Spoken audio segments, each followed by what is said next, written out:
Nous sommes ici à Adré, aux confins du Tchad et du Soudan, où plus de 200 000 personnes, fuyant les atrocités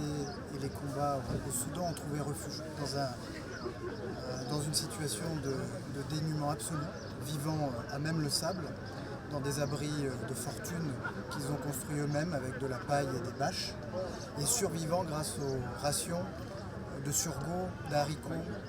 d'huile et de sel qui leur sont délivrés par les organisations humanitaires et les organisations des Nations Unies.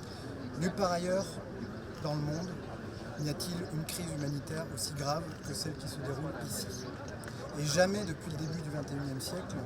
autant de personnes ont-elles été exposées à la famine et à la faim.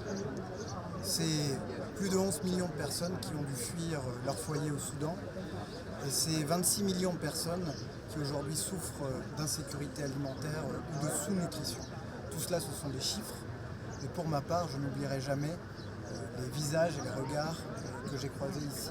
à Adré. Et si je suis venu, c'est pour faire le suivi des engagements qui ont été pris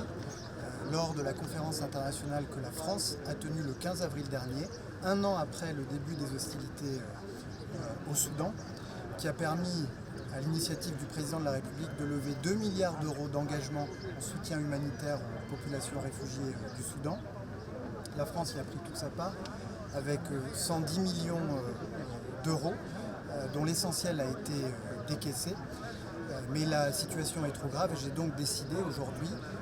d'allouer 7 millions d'euros supplémentaires pour soutenir l'action des organisations onusiennes et des organisations non gouvernementales dans la lutte contre le choléra, dans l'accompagnement des femmes et des enfants en bas âge, et puis dans les efforts qui sont consentis ici pour le rapprochement familial. Et puis je suis venu aussi saluer au nom de la France les travailleurs humanitaires et puis les pays frontaliers du Soudan, au premier rang desquels le Tchad,